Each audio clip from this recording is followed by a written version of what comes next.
एक व्यापारी व्यापार करने के लिए एक शहर से दूसरे शहर जाता था। बीच में रेगिस्तान का कुछ इलाका पड़ता था। आदमी एक नेगेटिव सोच वाला इंसान था। हमेशा शिकायत करता रहता था कि मेरे पास ये नहीं है, वो नहीं है, इसकी कमी है, उसकी कमी है। एक दिन वो रेगिस्तान में से गुजर रहा था, तभी उसकी पानी की बोतल खाली हो जाती है। उसे बड़ी जोर की प्यास लगती है, लेकिन रेगिस्तान में पानी ना मिलने की वजह से उसे बहुत गुस्सा आता है और बोलता है कि कितना ख़राब जगह है, ना कोई पेड़, ना पानी, रास्ता भी लंबा है, रेगिस्तान पार करना पड़ता है। तभी आसमान की तरफ देखकर कहता है कि भगवान, ये कैसी जगह बना दी है आपने।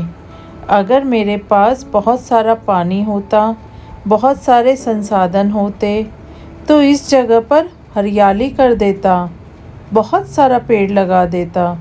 वह आदमी ऊपर देखकर यह सब बातें कह रहा होता है और ऐसा लग रहा था जैसे ऊपर वाले से जवाब की प्रतीक्षा कर रहा हो कि भगवान कुछ कह दें।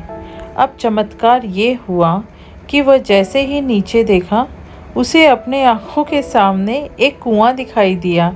वह पूरी तरह से घबरा गया, क्योंकि उसने कभी भी उस रेगिस्तान में कुआं नहीं देखा था।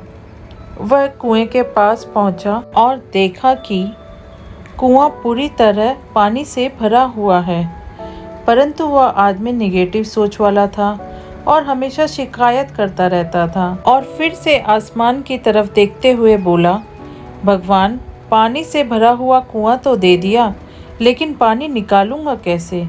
तो इस बार जब वह नीचे देखा तो फिर चमत्कार हुआ और उसे कुएं के पास रस्सी और बाल्टी दिखाई दी। लेकिन आदमी फिर से ऊपर देखा और बोला, भगवान, अब इस पानी को ले जाऊंगा कैसे। तभी उसको एहसास हुआ जैसे उसके पीछे कोई है। वह पीछे मुड़कर देखा तो एक ऊंट खड़ा हुआ होता है। वह पूरी तरह से घबरा गया, सोचने लगा कि ये तो सच में होने लग रहा है। मैं बातों बातों में कह तो दिया, अब मुझे यहाँ हरियाली करनी पड़ेगी और पेड़ लगाने की जिम्मेदारी लेनी पड़ेगी। आदमी को पानी से भरा हुआ कुआं मिल गया, बाल्टी और रस्सी मिल गई, पानी को ले जाने के लिए ऊंट भी मिल गया, सब कुछ मिल गया। अब वह आदमी सोच रहा था कि ये मैं बातों बातों में क्या बोल दिया, ये तो गड़बड़ हो गया। अब वह तेज़ी से दौड़कर भागने लगा। वह भाग रहा था, उस जिम्मेदारी से बच रहा था। तभी एक कागज़ उड़ते हुए आया और उसके शरीर से चिपक गया। उसने जब उस कागज़ को देखा तो उस पर लिखा हुआ था कि मैंने तुम्हें पानी दिया, कुआं दिया, रस्सी और बाल्टी दिया, पानी को ले जाने के लिए साधन दिया, फिर भी क्यों बचकर भाग रहे हो। उस आदमी को लगा कि मेरे साथ पता नहीं क्या हो रहा है। वह दौड़ते दौड़ते रेगिस्तान को पार कर लिया, लेकिन उस रेगिस्तान को हरा भरा नहीं बनाया। ये कहानी हमें सिखाती है कि हम में से बहुत सारे लोग ये कहते हैं कि बड़े स्कूल में पढ़ लिया होता या बड़े कॉलेज में चला गया होता तो ये कर लेता, अगर मेरे पास बहुत सारा पैसा होता तो ये कर लेता, मेरा बॉस मेरा साथ नहीं देता है, नहीं तो पता नहीं क्या कर देता। हम हमेशा शिकायतें ढूंढा करते हैं, अपनी जिम्मेदारी से बचकर भाग रहे होते हैं।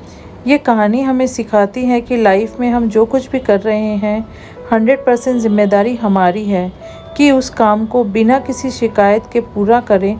तो दूसरों पर दोष देना, उनकी गलतियां बताना बंद कीजिए, अपनी गलतियों को सुधारना शुरू कीजिए।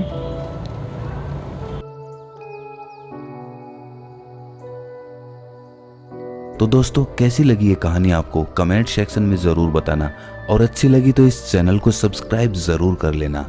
तो मिलते हैं किसी अगली कहानी में, तब तक के लिए अपना ख्याल रखें।